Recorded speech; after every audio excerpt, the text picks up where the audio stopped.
Hey everyone, and welcome to another episode of Identity Library. My name is Veronica Becher, and today I'm here with. Who am I? Who are you here with? Lucas. Yes, and I'm glad to be back. Again. I'm joking. Yeah, fitting to our theme of Halloween, we decided to record a special bonus episode that kind of covers random celebrations around that time of the year. And of course, since it's Halloween, we're also sitting in the dark and recording without any light. It only took us an hour to jumpstart this whole thing, but it's okay, staying positive and such. I literally forgot to unmute this guy. So I was legit talking, realizing that Lucas is not part of the conversation anymore. It's just a monologue for this episode. He just left the chat. Quite literally.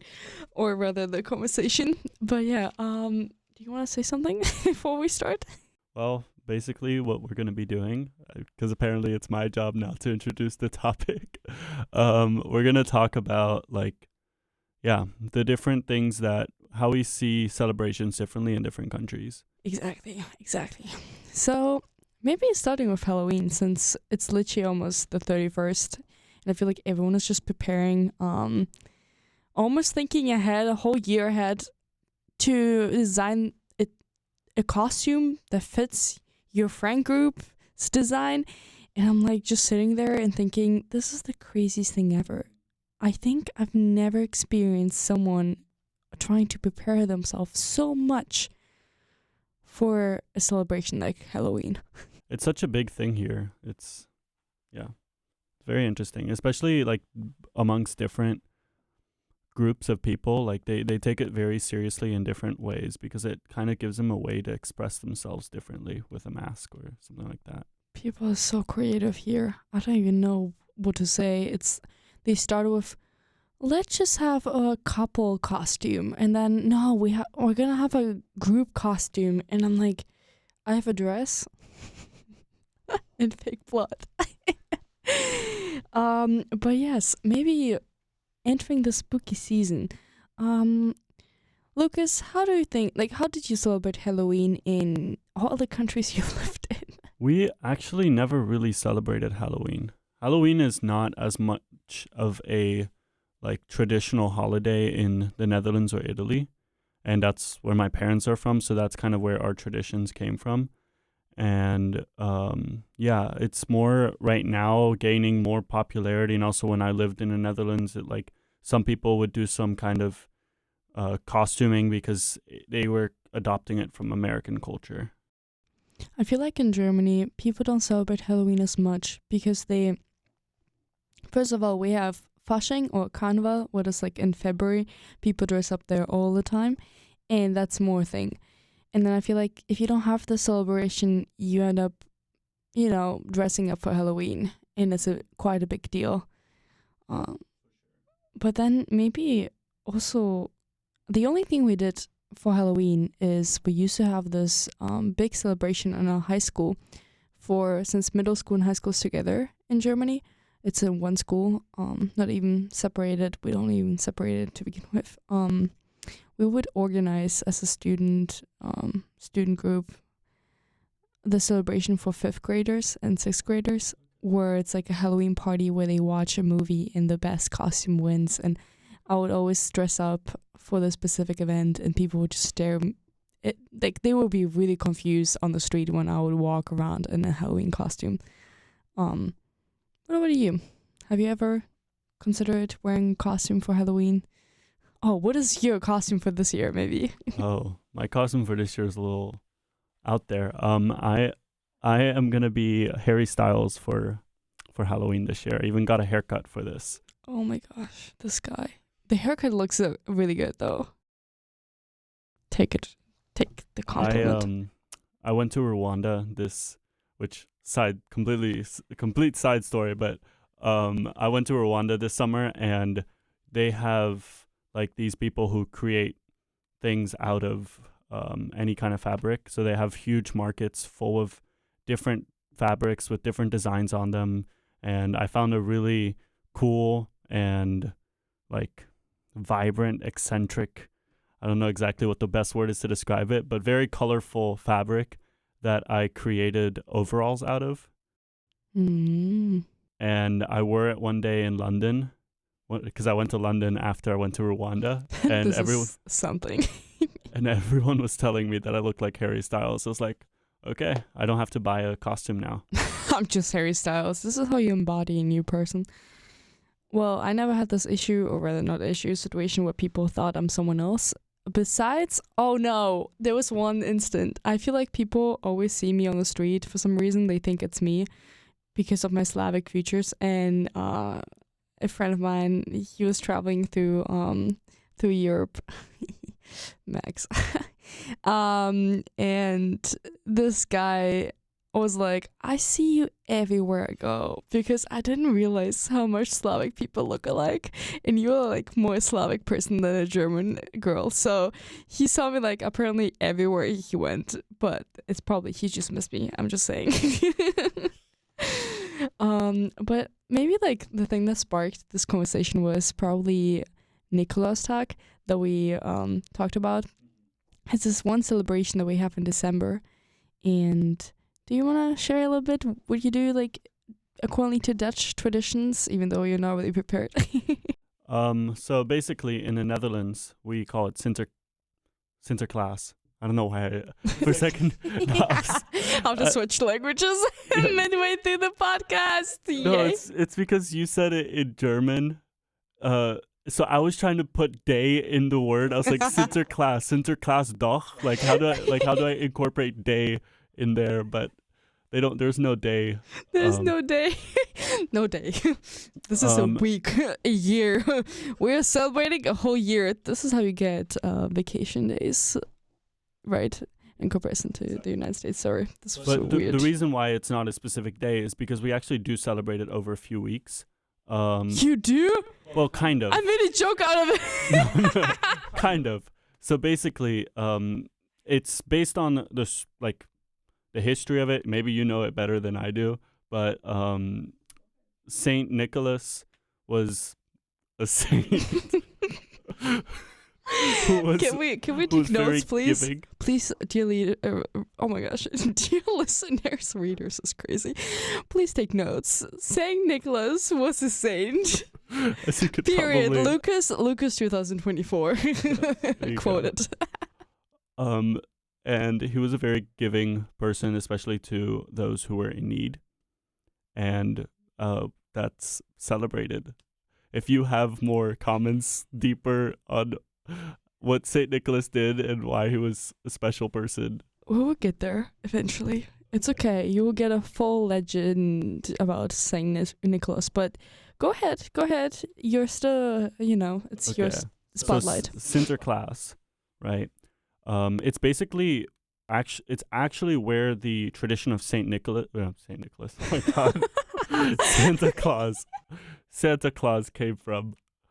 So the American tradition of Santa Claus actually derived from Sinterklaas, and basically in the Netherlands we believe that Sinterklaas doesn't live in the North Pole because that would be completely unreasonable. Instead, Sinterklaas lives in Spain. That's crazy. I never thought about that. I didn't know that. Okay, my dear readers, listeners, oh my gosh, this is... I feel like all the episodes are the craziest and weirdest things ever. So, my dear friends, if you ever believed in purple cows, you know now that we also have Santa Claus living in Spain. So if you live in Spain, you better watch out if there's a random old man entering your house and staring at you, whether you're sleeping or awake. However that song goes. This is how you get your Halloween vibes back. So this is why we don't celebrate Halloween, because Halloween is just the whole year through, when Santa Claus is just on the beach, at the beach. This is the weirdest thing ever. So anyway, moving on from that, when basically the tradition is that Veronica's laughing so much. The tradition is that Sinterklaas will come from Spain to the Netherlands on his steamboat. You serious? Yes. Oh my So gosh. there is a specific like arrival day in November. I don't remember exactly Is what it it a is. rival day? Yes, and in one of the major cities in the Netherlands, there will be a huge boat that arrives with Sinterklaas and his helpers that we call Pieten. And there's some historical controversy with Pieten because there's like some, I don't know. You can look into that. I'm not gonna get too far into that, but they're trying to make it more inclusive now and better. What is he wearing? Sinterklaas. Uh-huh. I don't know the best way to describe it, but like I don't know the official words. It's rooted in history with the saints or the bishops. So I don't know exactly what it's called, but like he's basically dressed in red with some white undertone, kind of like Santa Claus, I guess. On a steamboat coming from Spain? Yes, with horses. Wait. He has a horse instead of having like the reindeer and a sled or whatever Santa Claus has. Sinterklaas has a horse, a magical horse that can fly. Okay, and Well, I think yes. well, why do you need a steamboat if you have a horse that can fly? Don't question it. Don't question it. Also, Is he a fisher? is he a fisher? I don't know if he's a fisher. But anyway, they come in. There's this huge arrival day. Stop distracting me. They arrive in the Netherlands in a city. It depends. They change it every year so that everyone can experience the true arrival. There's also like smaller cities will do fake arrivals with fake Sinterklaases and everything just to give all the kids the experience. But the real arrival happens in one city that they change every year, I think. And kids believe in that? Yes. And since I didn't grow up in the Netherlands, I believed in it for so much longer than other kids. So the one year that I did go to the Netherlands, I was in like third grade, and that's like the kids already don't believe it, of course. And I was like, oh my God, I'm gonna get to see Sinterklaas in real life, this like in the Netherlands for once. And all these kids around me were like, what? Do you actually still believe in this? Were you traumatized after that? Yeah, that's the year I lost hope. Oh my gosh. This reminds me of how my parents revealed to me that Santa's not real. And it was the weirdest thing ever. I actually never told people about that. I was literally brushing my teeth in our bathroom, and it was connected to, like, I always thought, okay, Santa is coming for some reason through our bathroom. Don't ask me what's happening there. But you know when you shower and the shower curtain sticks to the bathtub, and then it moves by accident because of whatever, it just dries and then it starts just randomly making sounds. So basically I was just brushing my teeth, and then this shower curtain moved, and I was so shocked and scared at the same time, and I ran outside out of our bathroom, literally crying and shouting to my dad, oh my gosh, I think Santa Claus is coming. And I was so terrified that I started crying in the bed till my dad was like, I'm sorry to tell you, but Santa Claus is not real. and Wow. So my parents basically explained to me that my dad was Santa Claus for each year. He was dressing up for me.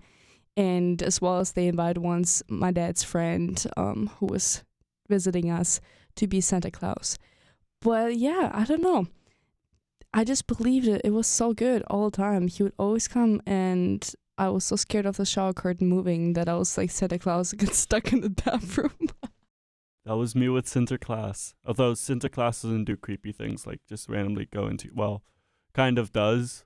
So I guess never mind. Never mind. What creepy things did you do?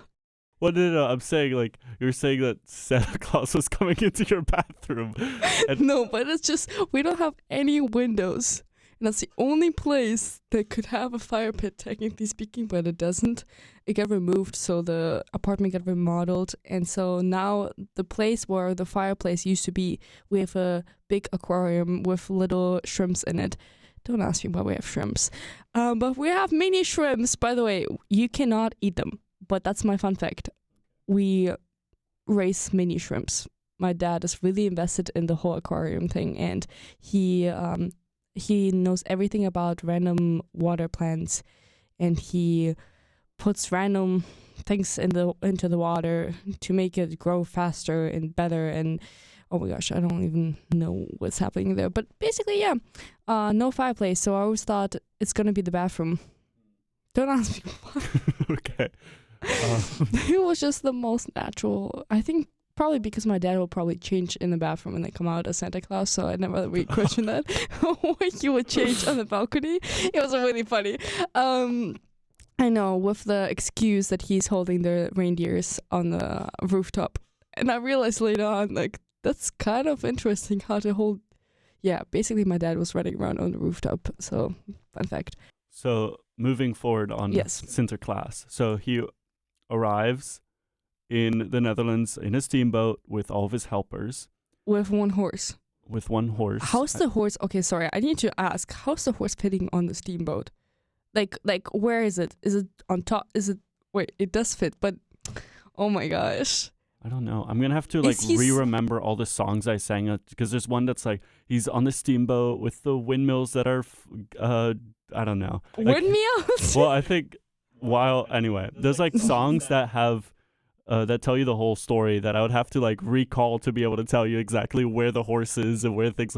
I don't know if it actually talks about the horse, but I'm just saying. Anyway, so another very cool, elaborate thing about this is they have like a whole week or 2 or 3, I don't know exactly how long it is, where there is national news on everything that's happening with Sinterklaas. Like they hire actors or whatever to do this whole like news segment because there's always a big problem that happens in those few weeks that Sinterklaas is in the Netherlands. Like either they suddenly lost all of the gifts and now the kids have to be able to help by maybe putting money, a little bit of money in their shoes, like some change that he comes to pick up at night, or like they have a huge shortage of a specific kind of snack and there's a way that the kids can help. And there's this whole national news problem that everyone's like, oh my God, how can we help Sinterklaas so we can have the best Sinterklaas ever? I'm going to throw in a joke. For everyone who always questioned the ability of people being good with propaganda and people talk about Hitler and all the propaganda that happened, never mind. We're taking it back. I think the best prize of propaganda goes to the Dutch government for creating such an experience for little kids around Santa Claus. It's really impressive, honestly. And I would always watch it when we lived in China or when we lived in Mexico, and then in the US not as much because at that point my hopes and dreams of Sinterklaas being real kind of died. But basically, one of the traditions that we do is we put our shoes under the fireplace because Sinterklaas will go and give you small gifts in your shoes. And what you will also put there is maybe a drawing that you want to give to Sinterklaas or a letter telling him everything that you want. And you also maybe give him some healthy snacks or like a carrot for the horse, because the horse needs the energy to be able to go from house to house, jump on rooftops. And it's the helpers, actually, not Sinterklaas, that goes down the fireplace. And they put little gifts in your shoes or snacks. And some of the traditional snacks that we have associated with Sinterklaas are pepermunten. And those are... I have no idea how to describe that. I think it's like a tiny little ginger cookie. Don't quote me on that, but I think so. I never made them myself, so I don't know exactly what it's made out of.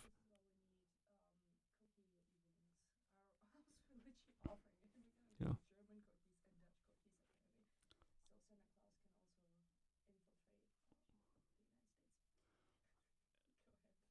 And then we also have, um, you also get like a letter, a big letter made out of chocolate with your initial.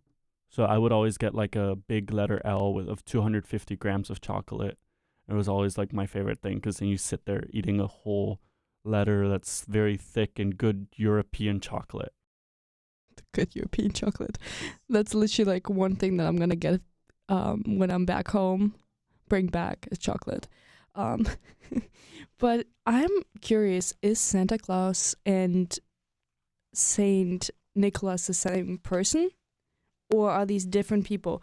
I'm just In the Netherlands, you don't celebrate Santa Claus at all. So I did not know about Santa Claus until I moved to the U.S. I was like, that's weird. How could you ever believe it's Santa Claus? That's so like, it's so obviously fake. But Santa Claus is so much more realistic. Because he's coming on a steamboat. Oh my gosh. And he lives in Spain, not in the North Pole. Oh my gosh, this is crazy. We have like maybe giving you like a rundown on what happens in Germany. My dear friends, are you ready? Are you ready? Oh my gosh, that's crazy. Basically, we have a different tradition. It's so first of all, our Nikolaustag is not. He's on a horse. Let's start like that. He is on a horse. Was really nice. Is it a white horse? Yes. Okay, perfect. At least That's the real one. At least the color match. Exactly. If you see Santa Claus, nobody Santa Claus. If you see we say Saint Martin, like Martin. So that's a different tradition in the Netherlands. That's a thing in November, like November 11th or something. That's kind of more closer to Saint Martin. Oh my gosh, we just brought up too many. For that, you walk around with lanterns and you go to like people's houses and you sing and you get candy. Oh my gosh, we just uncovered something. So maybe, okay, let's start with Saint Nicholas. This guy is also a saint. But we also put out, so you need to clean your shoes, and usually not sneakers. We're talking about like boots. You need to clean them, and then you put them not under the fireplace. Usually you put them outside of your apartment or outside of your house. And then he comes in during the night and brings you oranges. So usually mandarins, actually, to be precise. And nuts, walnuts. And that's kind of the thing. And then we have this other tradition in Germany where it is St. Martin. And St. Martin, you want to go ahead? I mean, it's what I know of it is that you go around to different houses and you go with a lantern and you knock on their door, you sing a traditional song to them, and then you can get candy or something. So that's, I think, is the rundown of why Halloween is not as important, because we have in November, so Saint Nikolaustag is 6th of December. Then Saint Martin is end of November, I think, if I'm not wrong. I think it's November 11th or something. Yeah. It's earlier. And it's always different November 11th. In each region in Germany. I realized when I moved to the south, they have a different tradition.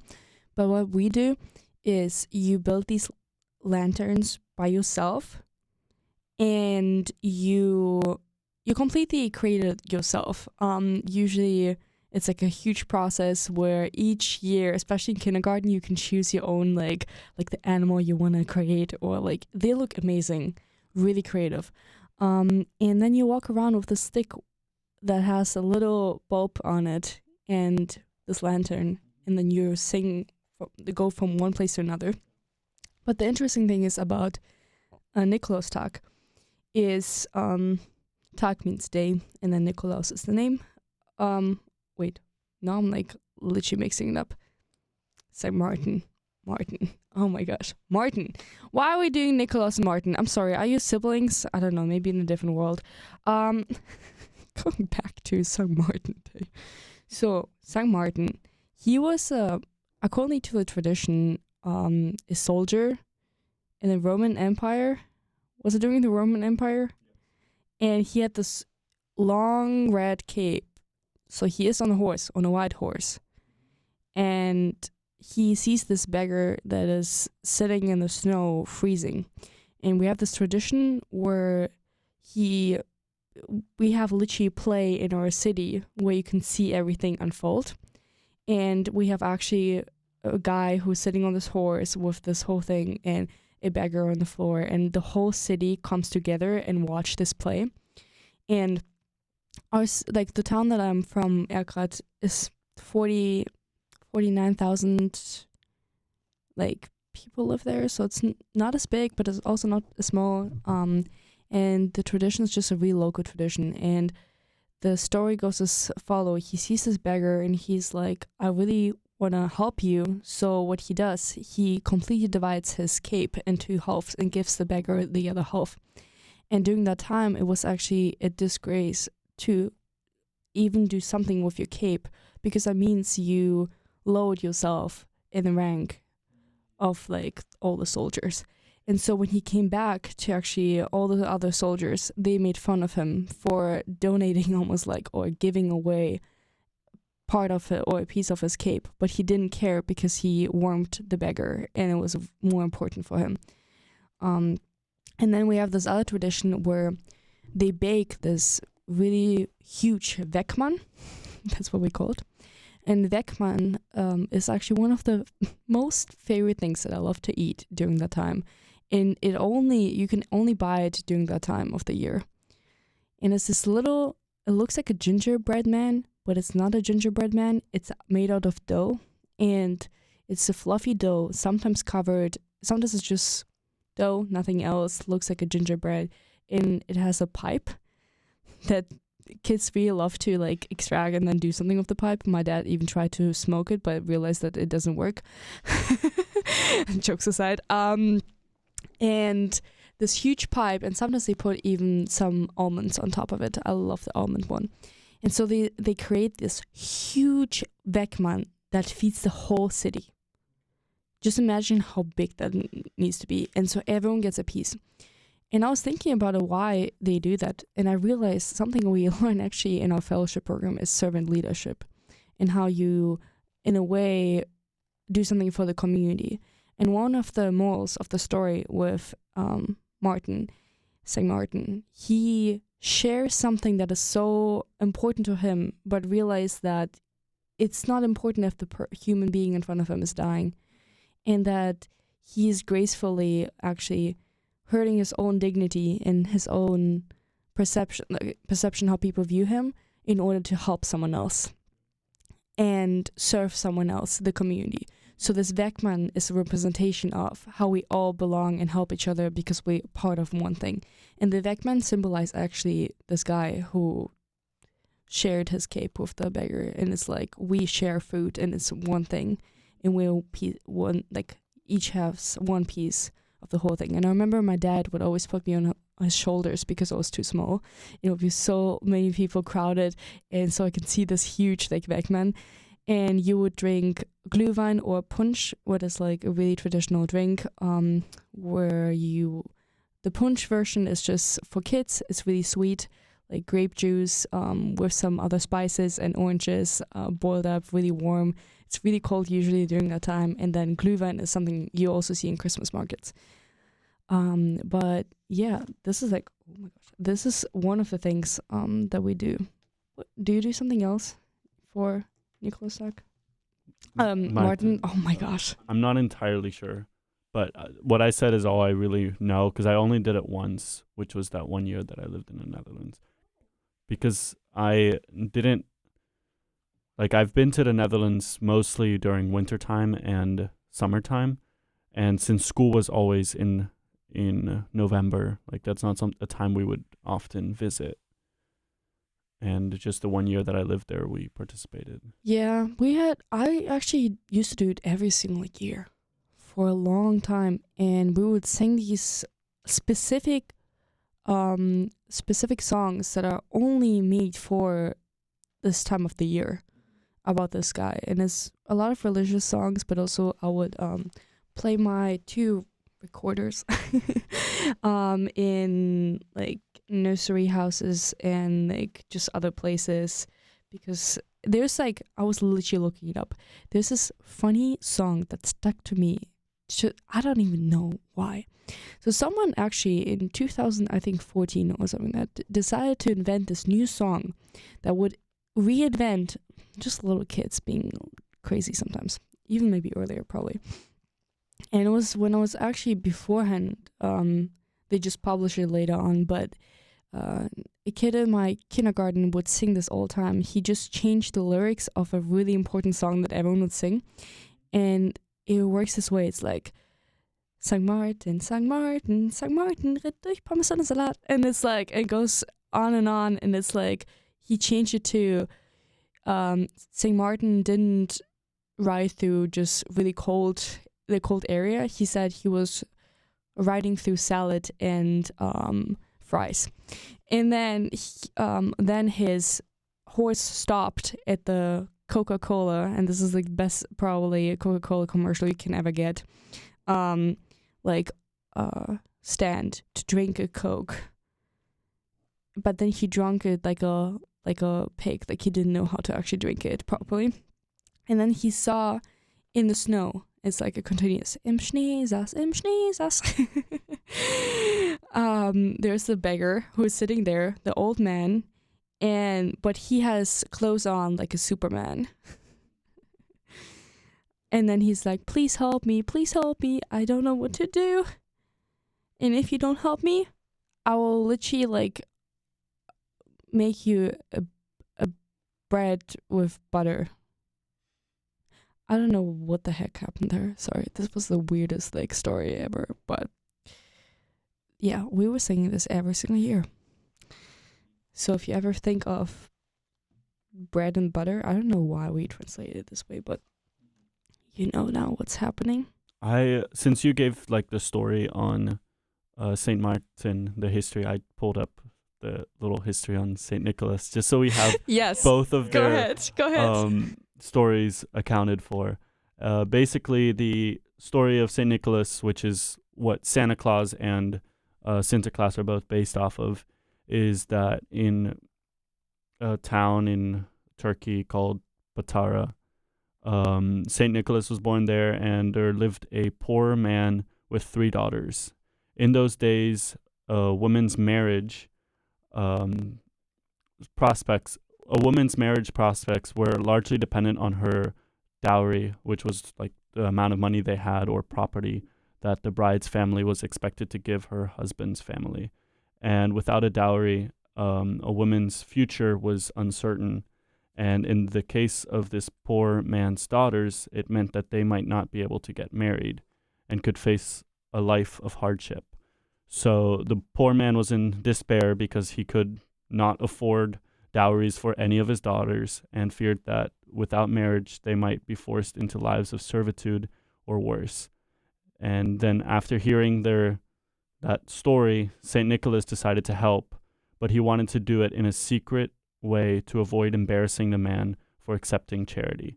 So one night after the family had gone to sleep, Nicholas crept up to the house and tossed a bag of gold through the window.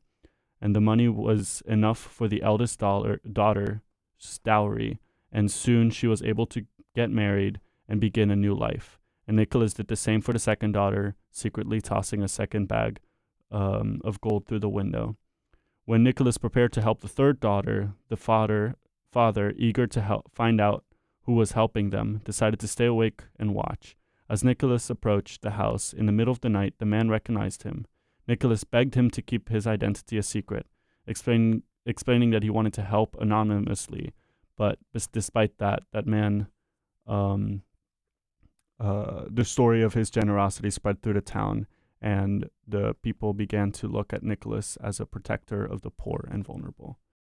And literally, I remember that story now that you're telling me that, because we used to literally play it out in kindergarten with a bag of little colorful glass stones.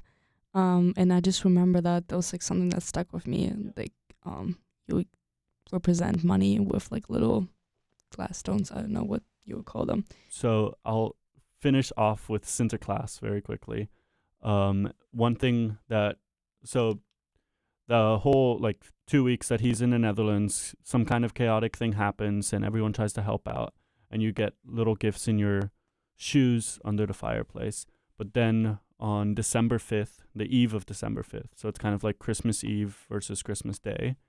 So this December 5th, that night, you get a knock on your door, and there's just like this huge potato bag full of gifts outside of your... Oh my gosh, I thought you said potatoes. I was No. like, no way, we are talking about potatoes now. No, Please, but please. You know the bags that I'm talking about? Like Yes.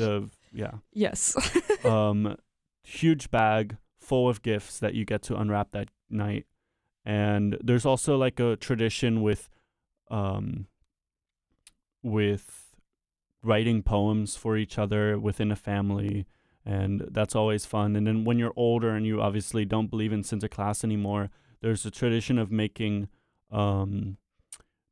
like surprise gifts, kind of like White Elephant that we do here, but rather than just buying a gift and it being exchanged with someone, you get someone's specific name drawn, and then you create like this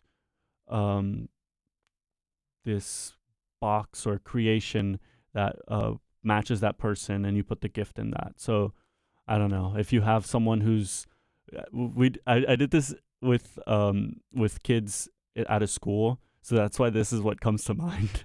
But if you have like someone who's obsessed with Minecraft, you build like a whole creeper or something and hide the gift inside of that, and so then they get a creeper or whatever.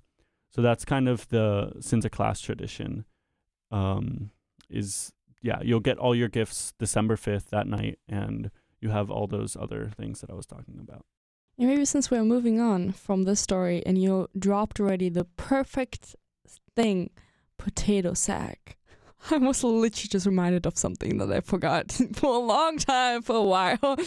And then once you reach the point when we out of Nikolaustag, out of St. Martin Tag, whatever, we're at this point where we are approaching Christmas.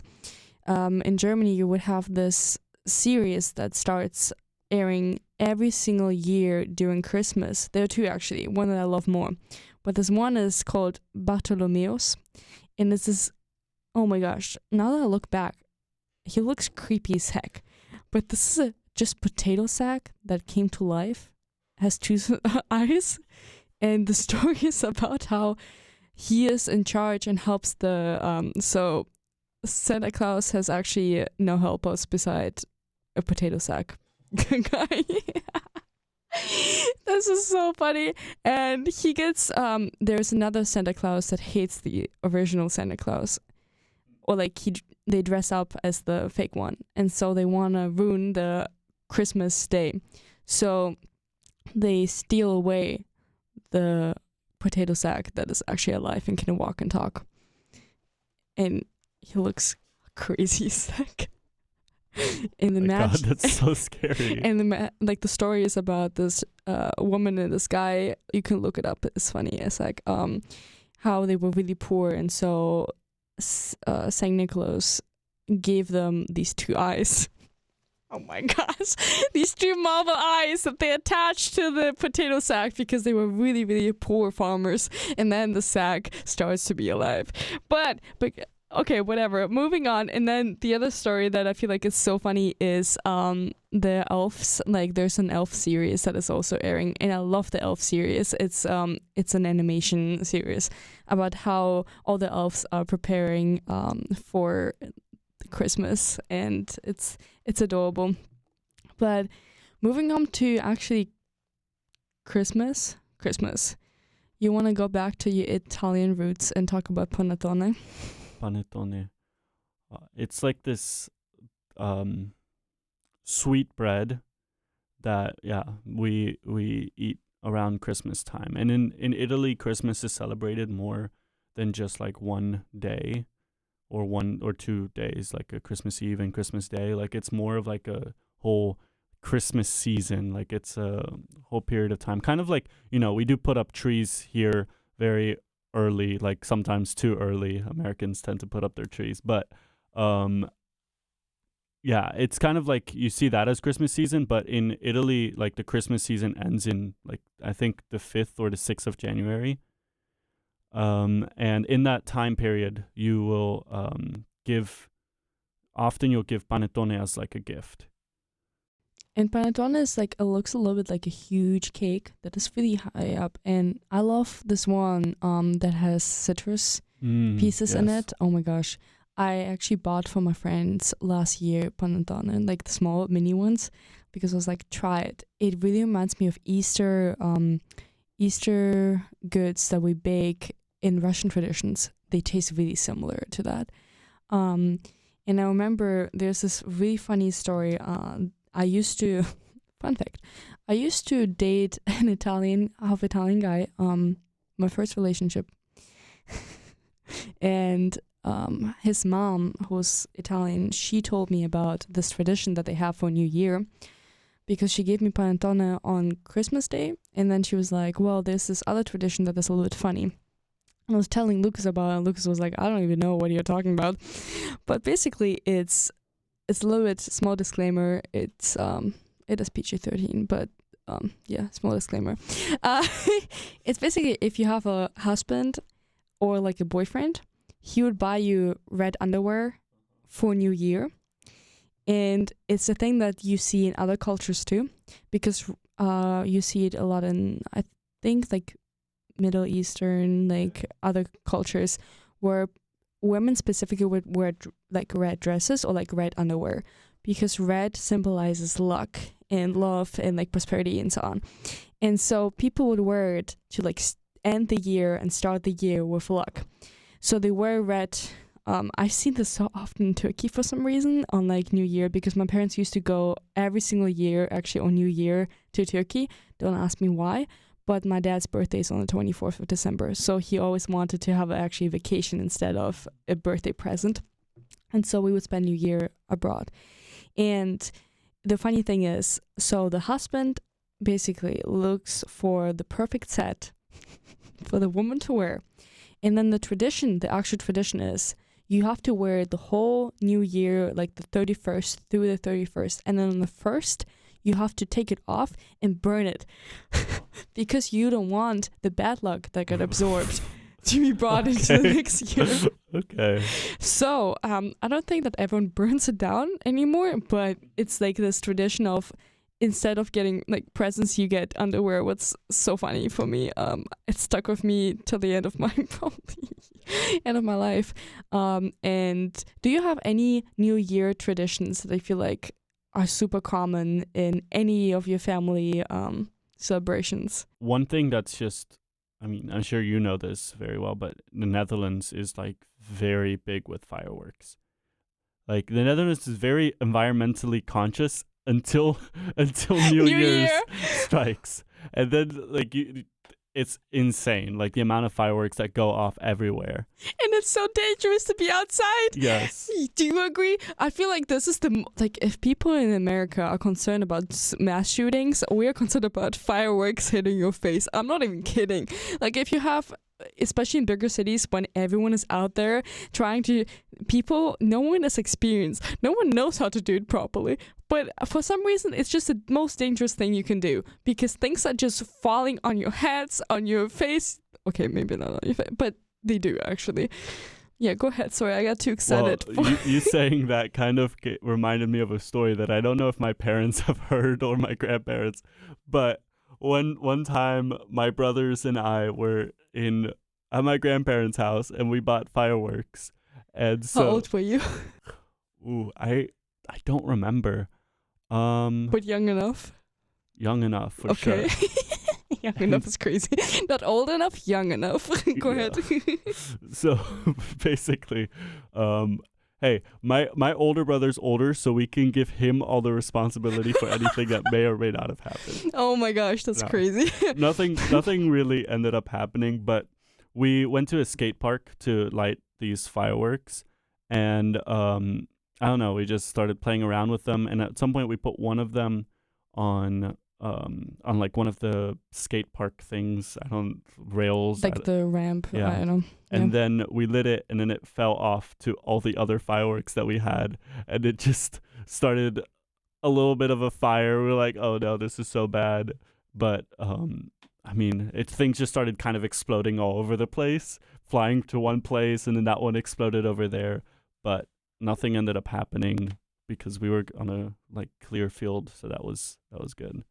I'm just curious. I know this is a little bit drifting off, but in regards of fireworks, have you ever experimented with magnesium and magnesia? I don't know. You know what I mean. In chemistry class, like putting it into the fire and like, oh my gosh.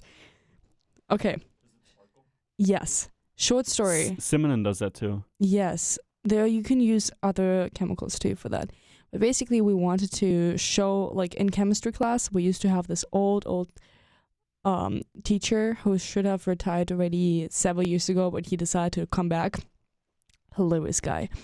And we were trying to like show how it would look like if you actually throw all these chemicals into the fire and it would explode like actually to create fireworks. That's like literally the same. And this random guy, a classmate of mine, he was holding all these chemicals on a piece of, I think, paper or like just a tissue. And he was distracted, walking around, talking, realizing that he was, I'm going to put this in the fire. And then what happened into the flame? He, by accident, put the tissue into the flame too. But then he was like not paying attention. So he walked around the whole classroom with the tissue that was burning down off of my class. And so he started burning down everything that he was like touching with the tissue. That means I think several folders and backpacks started burning. By the time half of the class was actually burning, we realized that things are burning. Fun fact. Things are burning. If you didn't know that, if you light them, they start burning. And I love the thing when he panicked and he realized what's happening. So he started using the tissue to actually light off the fire. So he actually created even more fire. He started spreading all the chemicals too. Yes. So we had a whole explosion going on. And I love my teacher at the time. And he just looks at me and looks at the class and he's like, it's fine. Let's stay calm. Okay. And he was super calm about that. Half of the classroom was burning. I'm not even exaggerating. And these people, like the people that were close to this table, start panicking. Everything's burning. And my teacher is like, it's fine. I've seen worse in my life. And he walks to this random table, uses glove, I think his jacket even, and just starts smacking him like crazy with his jacket. And I've never seen, he didn't even use any of the protection measurements that we ever learned about. He just used his jacket and he like literally turned off the fire in a second. And he's like, that's fine. I hope you're fine. Next time we're gonna realize that tissues should not be put into flames. And that's it. So that was my experience with fireworks. But we are drifting. I don't know where all these stories all over the place, but I don't know where these stories are coming from, but you just like sparked some random ideas that I used to have. So another, unless you have something else you want. Go ahead. Another New Year's tradition in the Netherlands is to like dive into the new year. And so one thing that they do is they go to the ocean and jump in the water, in the freezing cold water, as like a way to cleanse yourself and get yourself like jumping into the new year completely ready for it. Something you do in Russia too. Like all these, you see it even on TV, like ice baths, like they literally like break the ice and then all these random guys jump into the water. But in Russia, we celebrate Christmas later because we follow, Russian Orthodox people follow an older calendar system, Gregorian calendar. And so our Christmas and all the traditions are always a couple of weeks apart and later. So Christmas for us is on the 5th of January, if I'm not wrong. So when you said that in Italy, you kind of end your Christmas celebrations, that makes so much sense if you think about it this way. And we have Santa Claus. But Santa Claus has this one helper. It's not a potato sack. Just a disclaimer. It's this beautiful lady who is called Snegurочка. And Sneg is snow, and then Snegurочка, basically like a snow woman type of thing. Like really, she's a really pretty lady, has this really long braided, like really long braided hair. And the funny thing is, she's younger. This is a really weird thing.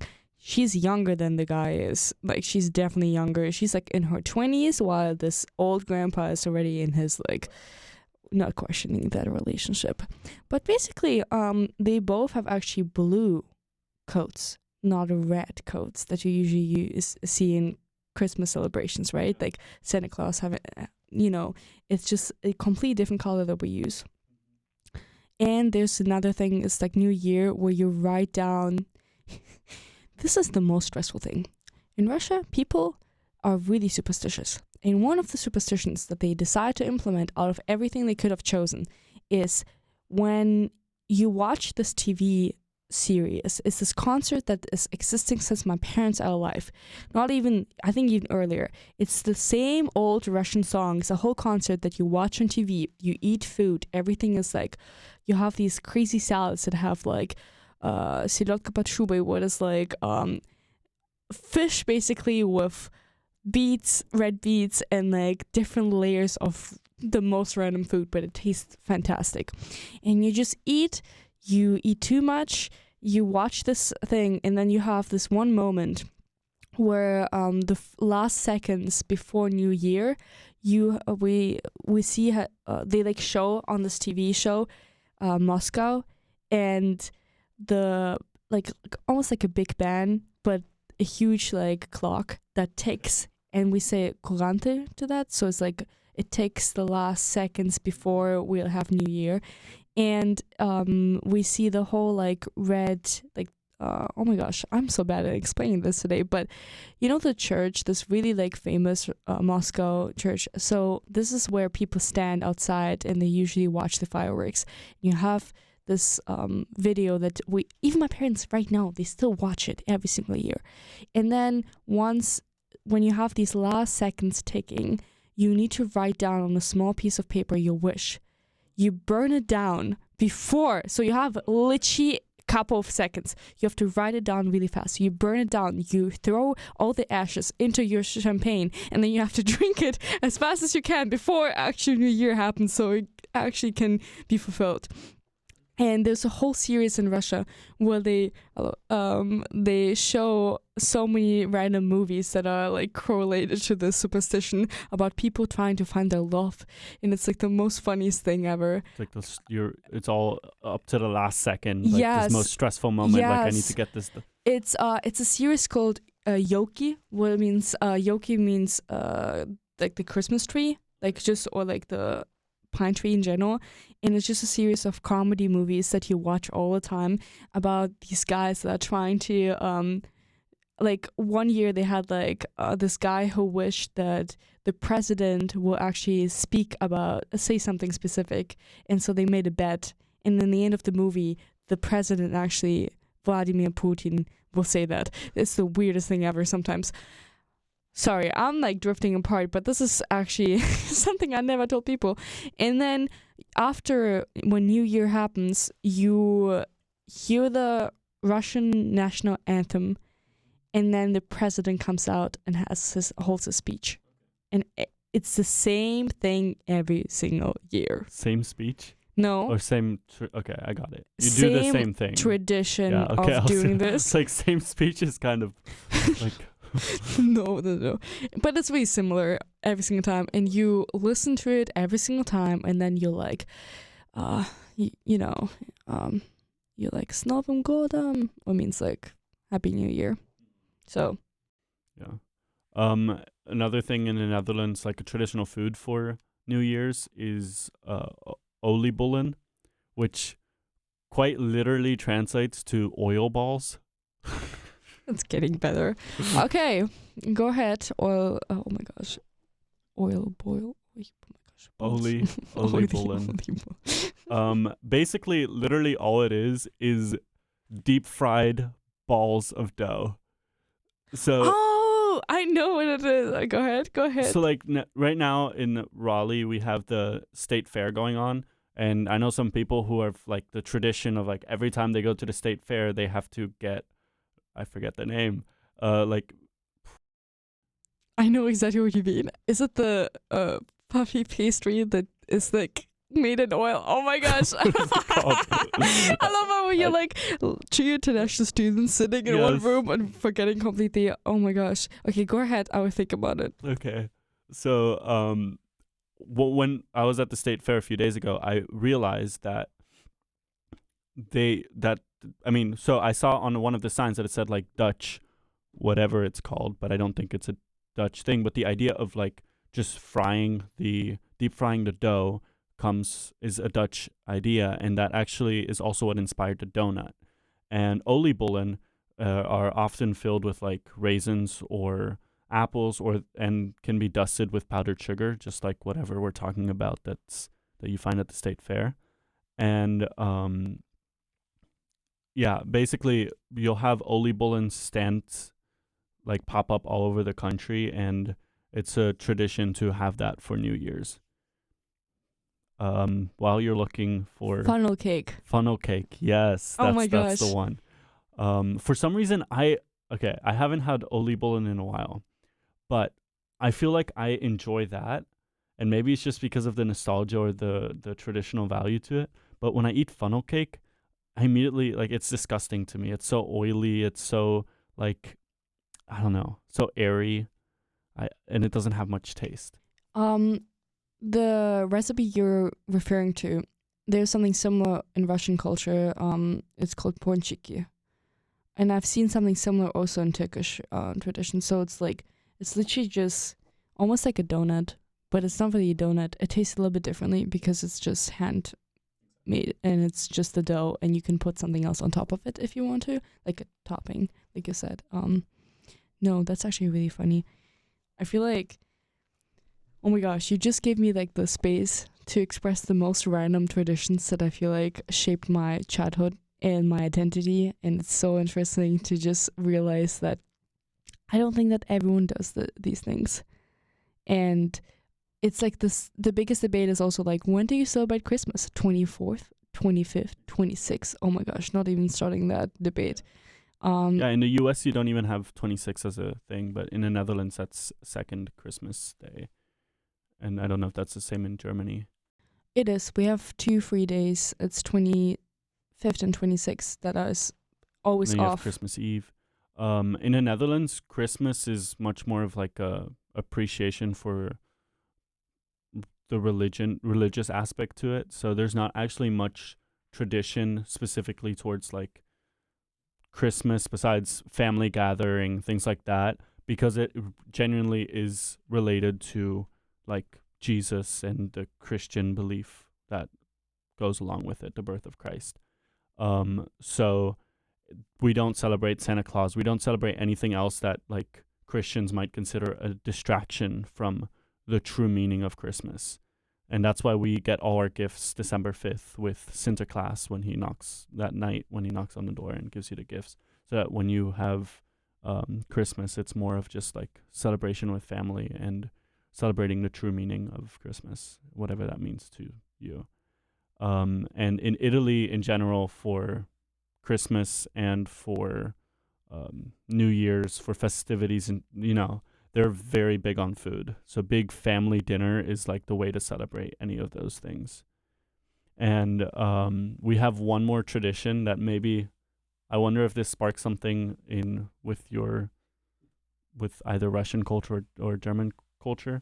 But we have La Befana, which like it's almost like the Italian version of Santa Claus and Sinterklaas, except it's completely unrelated to Saint Nicholas. So it has nothing to do with that. But it's this old, like, kind-hearted witch who will fly around on a broomstick at night on January 5th, and she will give like little gifts to children. And she's often shown in like completely tattered, broken, I don't know exactly the word, clothes and covered in soot. And like for bad children, they receive coal just like with Santa Claus or with Sinterklaas. And basically, you have like she fills their stockings with like sweets, candies, and small toys. And like I said, the naughty ones receive coal. And what happens is the next day, which is kind of crazy, because you have this sweet witch that's like giving you these gifts. The next day, you burn her. So what reminded me of this was when you were talking about like in Germany, you would be on your dad's shoulders watching the bread man or what ginger man kind of look thing. Beckman, yeah. Yes, Beckman. Beckman, right. Yeah, Beckman. That reminded me of this because I would sit on my dad's shoulders and just like they built this huge bonfire, like massive, that goes all the way up, and there's the witch on top of it, and you burn her every year. Oh my gosh, this is like, I'm sorry to disappoint you, but I've never heard of the story. I didn't know that there's such rich stories that are connected to Christmas, but apparently it's the most interesting topic I could actually start a podcast about. Oh my gosh. And then you're burning, is this a middle age thing that stick? They didn't find any witches to burn down anymore, so they invented this witch. It's apparently like, it's seen as a way to say goodbye to the old year and welcoming the new year on January 6th. By sacrificing a person? Yes, the burning represents the end of the holiday season and the passing of the old in order to make a way for renewal, purification, and a new beginning. And the Befana is a symbol of the old year. So she isn't just a Christmas figure, she's a representation of the old year. Burning or effigy symbolizes the clearing away of old negative energy and the hardships or mistakes of the past year. So, often, what the burning of Befana will take place in like the city center, kind of like you were saying, and then you just have all these people collected together. And this is mostly a tradition of the place where my dad grew up and where I've always gone back to see family, Veneto. Which more specifically for my dad in Padova, but you can also see it in Tuscany, and people gather to watch this this big fire happen, and often it's accompanied by music, fireworks, and communal feasts. But the witch is usually like a big straw-filled figure dressed in old clothes to resemble La Befana. And the burning of this figure is like something that everyone celebrates. It's like, oh my God, the new year is coming, and we can forget about everything that happened last year. And it's a moment that families and communities come together to celebrate the end of the holiday season. Like, okay, we just had multiple weeks of celebrating Christmas and New Year's and all of these things together. So like that's kind of like the last moment, January 6th, of like moving forward. Oh my gosh, I'm just sitting here. I've learned so much from this episode. It was the funniest episode ever. I'm sorry, Abdullah, the person that always records with me. I'm sorry, you just got, like, Christmas just got me. I'm sorry, the Spanish Rivera that was going to be filled with people admiring and trying to find now the mysterious man on the steamboat with the white horse. With the white horse. He also has a staff, a golden staff, like a big golden staff. Oh my gosh. And like a bishop hat with a cross. I can imagine that. That's crazy. That's crazy. I have no idea whenever this episode's going to be aired, but whenever it is, if we are airing it as the last episode of this whole season, then it is what it is. And then we'll also burn La Befana to celebrate the end of the season of the podcast for the new season to come. So, disclaimer, we are not burning anyone here right now, besides Lucas. I'm joking.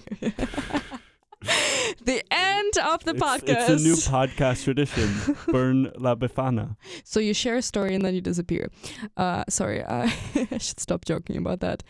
But maybe, so, my dear friends, ending kind of this episode with the last words. Do you have anything you want to share? Last words? If we're talking about New Year, starting next year. I'll let you do that. I just wanted to compliment myself for saying now I can't say it, synonym, whatever correctly when I said it. Because I've been thinking about that. I don't think I've ever said that correctly first try, and I can't say it again, so I'm not going to try. We can just plug it in every single time when you need to say this word. The right recording is space, oh my gosh, cinnamon. Sure. This is amazing.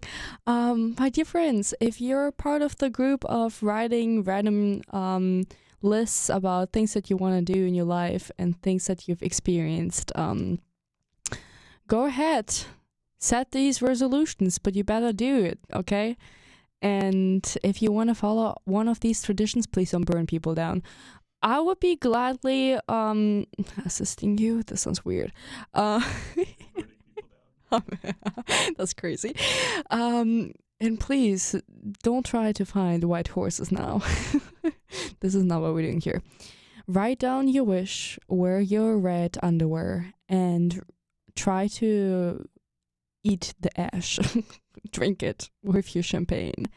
Thank you so much for listening to this episode. Thank you so much, Lucas, for being here. Thank you for having me. And I hope you have a wonderful start wherever you are in life, whenever you're listening to this episode. Thank you so much. Bye-bye.